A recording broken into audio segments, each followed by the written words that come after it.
Bom dia, boa tarde ou boa noite, depende do momento que você vai estar assistindo essa aula, né? Eu sou o professor Valmir Frias, sejam todos muito bem-vindos. A nossa aula, a gente está chegando ao final aí dessa nossa atividade 3, já está aí na tela para vocês.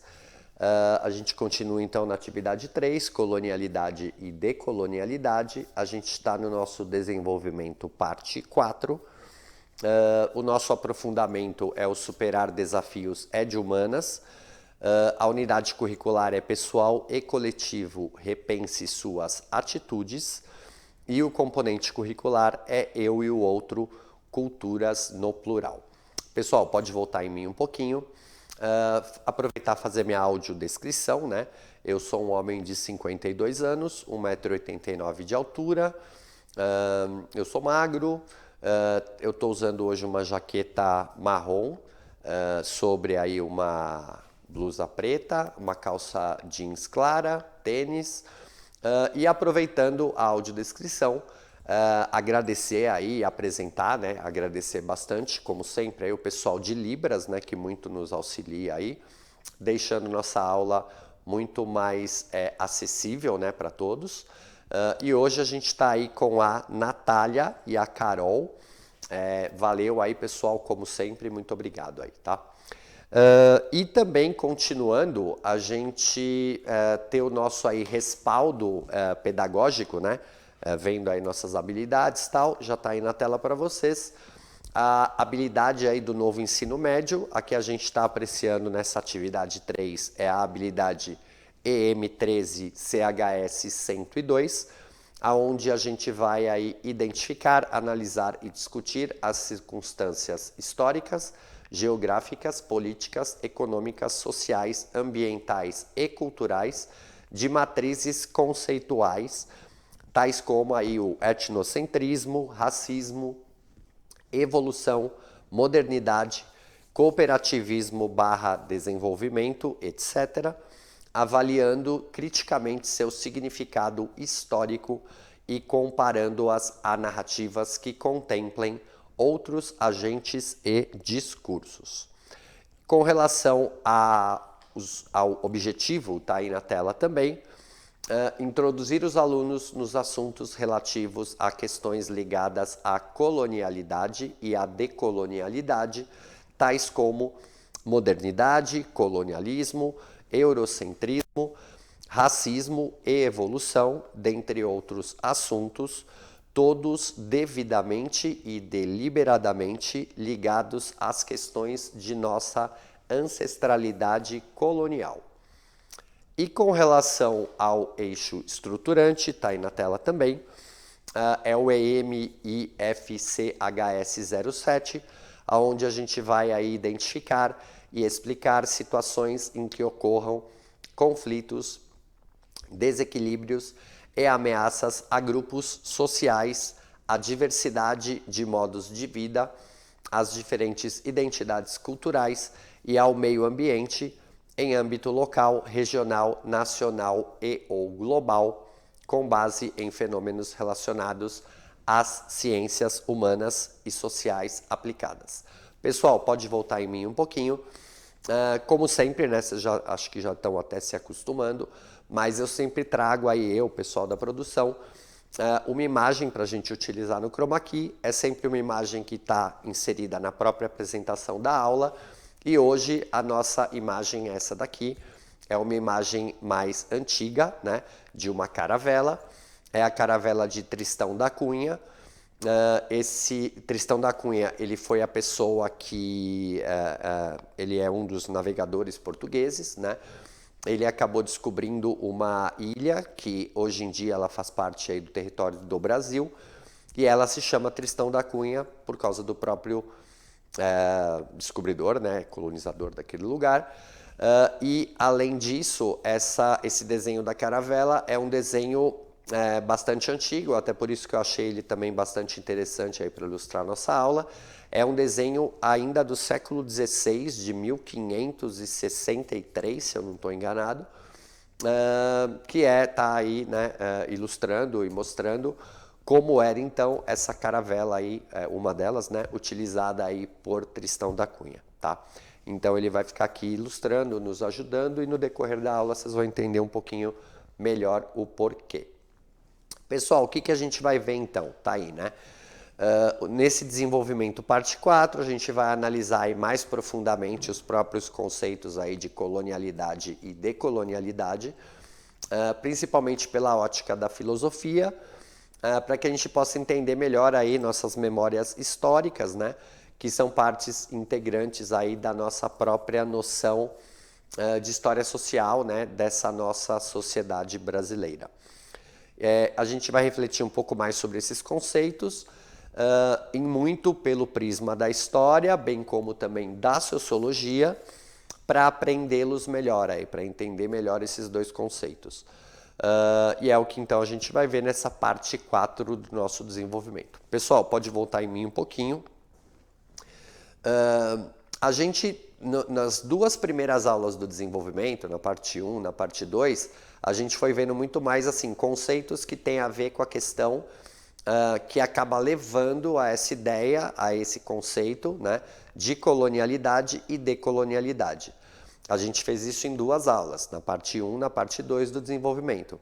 Na última aula, que foi a parte 3 do desenvolvimento, a gente entrou e realmente começou a entender, e já estava lá mostrando, esses dois conceitos de colonialidade e decolonialidade. Só que foi assim, um apanhado rápido, digamos assim.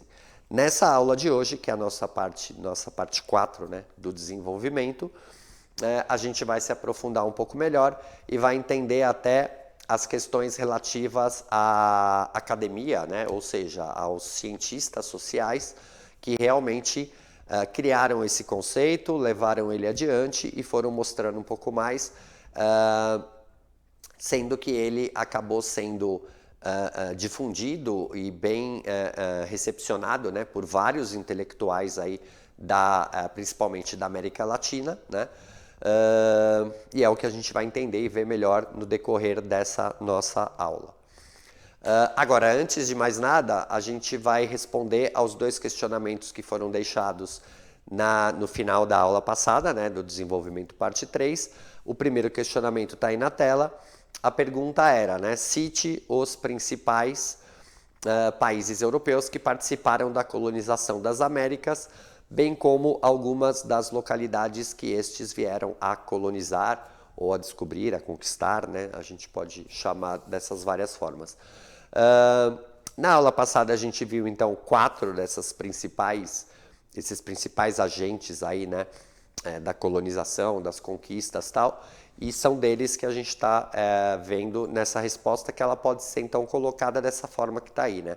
Os principais foram esses 4 países: Portugal, que descobriu aí ilhas e partes da costa da África, né, com o périplo africano, ou seja, aquele contorno que eles fizeram no continente africano, querendo chegar até o final da África, que naquele momento ninguém sabia muito bem aonde estava. E aí eles conseguiram encontrar, e dessa forma encontraram o tão sonhado aí novo caminho para as Índias. Eles também então foram os que descobriram esse caminho para as Índias e também descobriram o Brasil no meio desse processo. A Espanha, ilhas da África, né, o próprio descobrimento da América em 1492,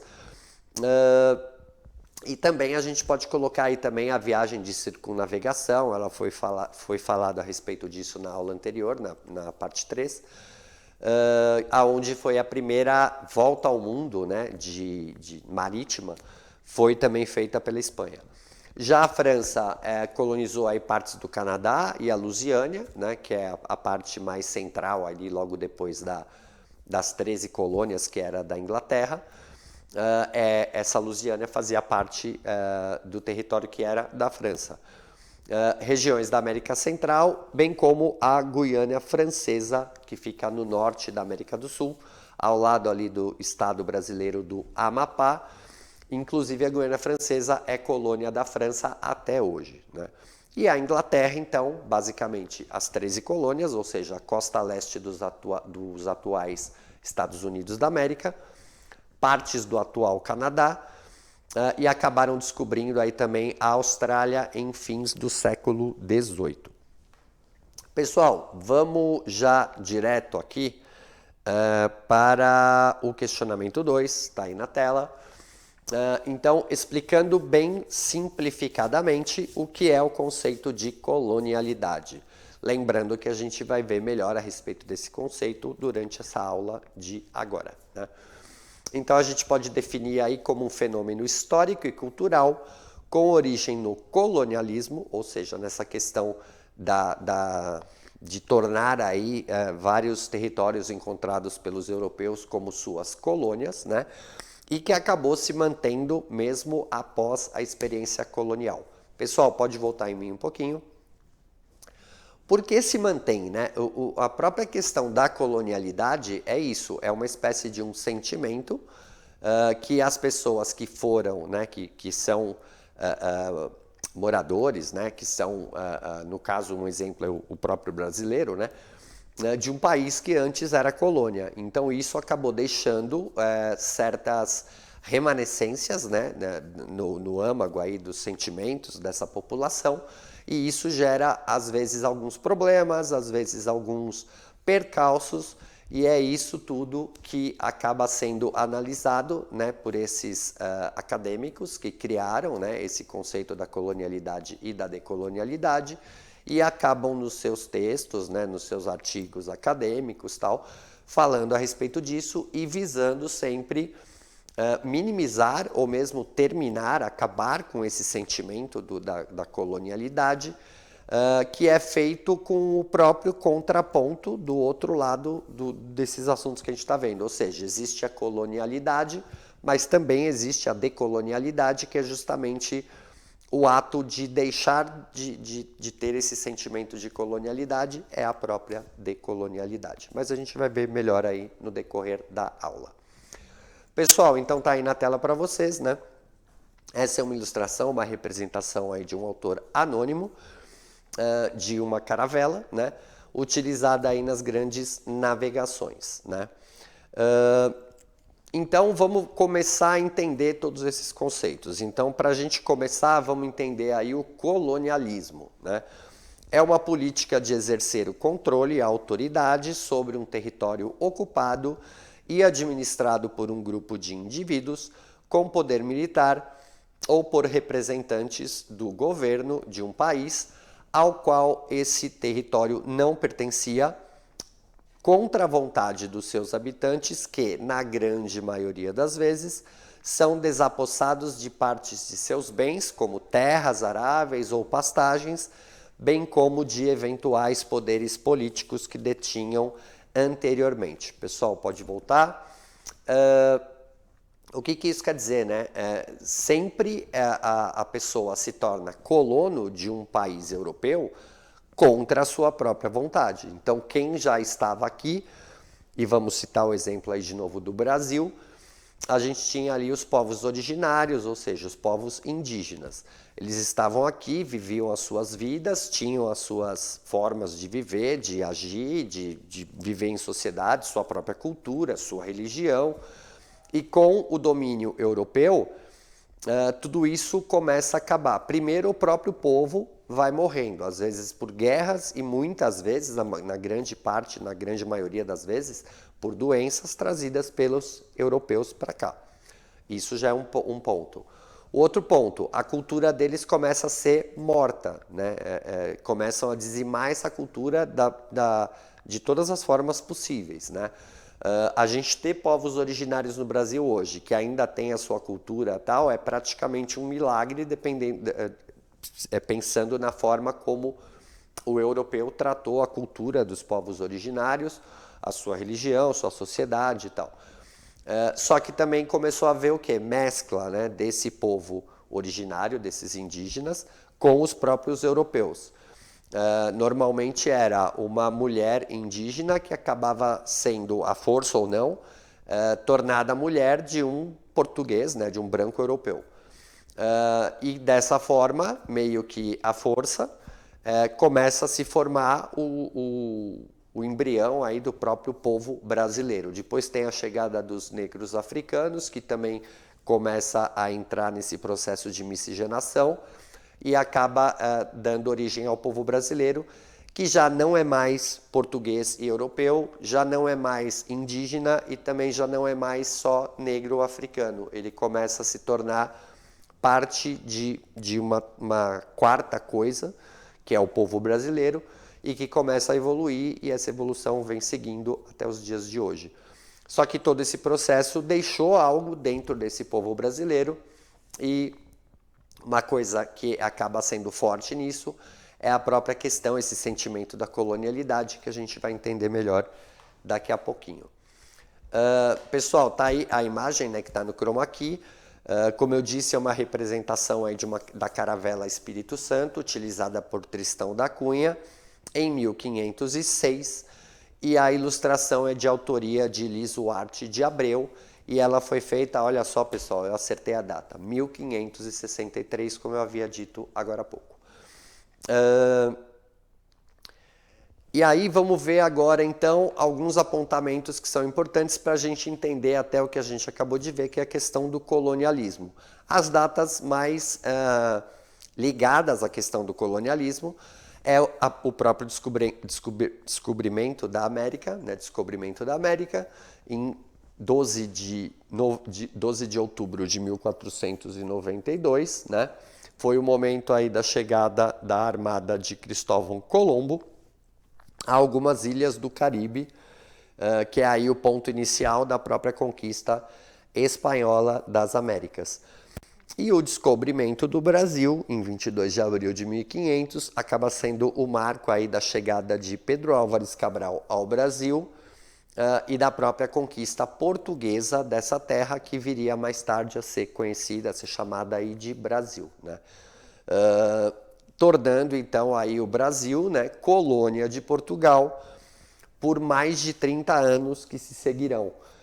Ou seja, a gente tem o descobrimento em 1500, o Brasil fica colônia de Portugal até basicamente 1808, que é o ano da chegada da família real portuguesa ao Brasil, que a partir dali, bem ou mal, oficialmente ou não, o Brasil já não é mais colônia de Portugal, mas sim parte do reino, né? Porque se o rei veio de Portugal para cá e começa a governar daqui, então a capital do reino do Império Português deixa de ser Lisboa nesse momento e se torna o Rio de Janeiro, então obviamente aqui não é mais colônia. E aí oficialmente isso termina mesmo em 1815 com a criação lá do Reino Unido de Portugal, Brasil e Algarves. Aí já está, digamos assim, no papel. O Brasil não é mais colônia e é parte de um Reino Unido juntamente aí com Portugal. Pessoal, tá aí na tela. Essa imagem é da bandeira aí com a cruz da Ordem de Cristo, né? Isso estava estampado na maioria das caravelas portuguesas aí dos descobrimentos, tanto aí durante o século XV como também o século XVI. E aí, pessoal, vamos os conceitos aí mais rapidamente, né? De colonialidade e decolonialidade. A colonialidade pode ser entendida como um fenômeno histórico e cultural com origem no colonialismo, mas que se manteve após a experiência colonial. Ou seja, esse sentimento, né, essa ideia de que muitas vezes remete a uma questão um pouco de inferioridade quanto ao europeu, ou inferioridade nossa porque não somos um povo puro, se bem que, para ser bem sincero, né, povo racialmente puro, praticamente no mundo isso não existe, né? Muitos gostam de se vangloriar de ser uma raça pura, é o que fizeram, por exemplo, os alemães durante lá o nazismo, mas nem eles mesmos eram um povo puro, como a grande maioria dos povos não são, porque sempre há uma mistura de um povo com o outro, dependendo das ligações sociais que esses vários povos têm. Mas, mesmo assim, a gente pode ter uma ideia de inferioridade por não nos considerarmos europeus, porque tem essa mistura com as outras raças, também porque somos inferiores porque, na verdade, éramos colonos e não membros da metrópole, éramos americanos e não europeus, então tem tudo isso, né? E voltando aí na tela, decolonialidade, então, é uma escola de pensamento muito utilizada pelo movimento latino-americano emergente, como eu falei agora há pouco, que quer aí libertar a produção de conhecimento de sua matriz eurocêntrica. Pessoal, pode voltar? O que é libertar a produção de conhecimento de sua matriz eurocêntrica? Ou seja, por exemplo, a história que a gente conhece do Brasil é uma história eurocêntrica. Por quê? Porque tem sempre, tem até uma frase, muitos historiadores falam isso, né? A história é sempre escrita pelos vencedores. Então, é óbvio que, por exemplo, a gente acaba conhecendo muito mais a história da conquista europeia aqui no Brasil, porque essa história toda foi escrita pelo viés, pela ótica portuguesa. E muitas vezes também pelas mãos de alguém que era português escrevendo sobre algo que aconteceu. Muito pouco tem escrito, por exemplo, da história pela ótica dos negros africanos que chegaram aqui para ser escravizados. Inclusive até, né, pelo fato de que a maior parte deles era, inclusive, analfabeto, chegaram aqui e foram mantidos à força como analfabetos, porque afinal de contas é muito mais fácil você dominar quem não tem, por exemplo, um domínio da língua. E a mesma coisa o indígena. Então é nesse sentido que está falando aí de um conhecimento de uma matriz eurocêntrica, ou seja, é a Europa como centro da coisa. E sendo assim, então, é a visão, né, é o discurso europeu que a gente tem na história do Brasil, como é assim também em todos os países que faziam parte aí da América Espanhola, como até mesmo, né, nos Estados Unidos, esse começo da história, ele tem sempre um viés de quem? Do europeu de novo, ou seja, do inglês que tinha colonizado aquela costa leste dos Estados Unidos, que era chamado lá pelos colonos de 13 colônias, né? Pessoal, só um momento. Tá aí na tela então para vocês. A gente está falando aí de uma ideia, né? Eu até falei para vocês de acadêmicos, tal, que falam a respeito dessa questão da colonialidade, da decolonialidade. Esse senhor aí, Aníbal Quijano, ele é um sociólogo peruano e um dos pensadores do conceito de colonialidade do poder. Pessoal, pode voltar em mim um pouquinho. Essa colonialidade do poder é justamente a ideia de que o poder vinha da Europa e que aí mesmo a gente tendo deixado de ser colônia, a gente ainda acaba tendo uma certa noção de que isso ainda emana da Europa para a gente e que mesmo a gente tendo hoje, né, os nossos próprios aí poderes políticos, tal, né, de se autogovernar, ainda acaba muito sendo emanado e vindo da ideia europeia das coisas, né? Mesmo porque, gente, até por termos sido aí colonizados pela Europa, a gente está, querendo ou não, inserido na questão aí da dita, né, da chamada civilização ocidental. Ou seja, porque realmente veio tudo isso, o direito, algumas outras noções vieram da Europa e aqui foram replicados e criados à moda europeia, né? Então é mais ou menos isso que o Quijano fala aí nessa questão da colonialidade do poder. E agora, pessoal, está aí na tela explicando melhor um pouquinho cada um dos dois conceitos, né? Então, colonialidade. Esse conceito pode ser entendido como um fenômeno histórico e cultural com origem no colonialismo, mas que se manteve mesmo após a experiência colonial.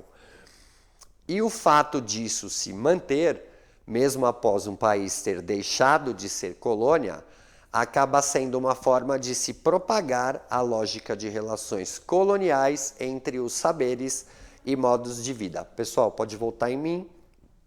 Ou seja, é como se assim, mesmo deixando de ser colônia, mesmo não sendo mais colonos, a gente acaba seguindo essa lógica de pensamento, né, de criação de conhecimento, vindo da Europa. E aí, hoje em dia, a gente tem alguns, por exemplo, né, falando aí da minha praia especificamente, Mas, por exemplo, os historiadores até existem um ou outro que tentam escrever sobre algum fato histórico do Brasil, tentando ver um pouco mais pela ótica brasileira e não mais seguindo todas as premissas, né, ideias tal, da Europa. Mas normalmente eles acabam até, dependendo do assunto e dependendo do viés que ele leva na obra dele, sendo aí não muito bem aceito, né? A gente tem vários exemplos, eu não vou ficar citando livros aqui, mas tem alguns livros aí de história de fatos recorrentes do Brasil que acaba tendo isso, mas acaba gerando sempre uma certa polêmica, porque, bem ou mal, a maior parte, né, dos estudiosos, dos historiadores, tal, acabam tendo digamos assim, um apreço maior pela ideia de uma história mais eurocentrista, né? Uma história mais de viés aí europeu do que o contrário, né? Pessoal, tá aí na tela, né? Isso daí é uma imagem aí de um navio, é do finalzinho lá do século XVIII, é um navio alemão. Isso mostra então que os navios europeus de países colonizadores ou não, né, como é o caso da Alemanha, que não foi um país colonizador, mesmo assim acabava ajudando no processo da própria colonialidade, uma vez que estavam em várias localidades do mundo, levando, muitas vezes de uma forma até forçada, a cultura europeia e eurocêntrica para o restante do mundo. Pessoal, pode voltar? Ou seja, mesmo quem não foi um país colonizador, acabou ajudando nessa questão da colonialidade para as várias localidades que eles acabavam chegando aí pelas suas navegações. Ou seja, acabava um navio alemão como esse que a gente acabou de mostrar, chegando lá com vários marinheiros alemães e às vezes de algumas outras localidades da Europa. E chegava num porto na Indonésia. É óbvio que eles iam acabar passando algumas ideias, algumas noções, e muitas vezes demonstrando isso de uma forma até mesmo arrogante, né? De que é a cultura europeia, as ideias que eles tinham, a sociedade deles, a política deles, né? Ou seja, o status quo, né? O modo operante aí da sua própria sociedade é que era correta, é que era certa, e que isso devia ser, então, disseminado para o restante do mundo, eles querendo ou não, né? Por isso que mostra que algumas vezes, até de uma forma forçada, né? Como está aí no slide, isso acaba chegando para essas pessoas, né? E isso acaba sendo difundido aí, né? Às vezes até mesmo sem pensar, né? Isso pode acontecer. Pessoal, tá aí na tela para vocês então, explicando melhor então cada um dos conceitos. Agora a gente vai explicar aí o conceito de decolonialidade, também chamada de pensamento decolonial. É uma escola de pensamento muito utilizada essencialmente pelo movimento latino-americano emergente, que quer libertar a produção de conhecimento de sua matriz eurocêntrica. E, ao criticar essa pseudo-universalidade atribuída ao conhecimento universal, bem como o predomínio da cultura ocidental, essas perspectivas decoloniais veem sua hegemonia como sendo a própria base do imperialismo ocidental. Pessoal, pode voltar em mim? Isso quer dizer que essa ideia da decolonialidade e de tentar cada vez mais se distanciar, né, da forma de conhecimento aí, desse conhecimento mais eurocentrista, ele mostra que se a gente não tiver algumas atitudes desse tipo e não for tentando buscar esse tipo de atitude e melhoria aí na forma de pensar, a gente vai acabar sim continuando como sendo colonizados ou colonos, mesmo que não sejamos mais, entendeu? Então essa é a ideia por trás aí da decolonialidade. A gente vai ver um pouquinho melhor a respeito desses assuntos no decorrer aí da próxima aula, tá aí na tela, né? Na nossa sistematização a gente vai fechar um pouco melhor, falar de alguns outros assuntos referentes, tá aí na tela para vocês também, ó, que a gente vai ver então a atividade 3, sistematização, onde a gente vai fechar tudo isso daí. Pessoal, avaliem a aula, digam aí o que vocês acharam, se vocês gostaram ou não. E até então, até a nossa próxima aula para a gente fechar essa nossa atividade 3, tá bom? Pessoal, valeu, tchau, tchau e até a próxima.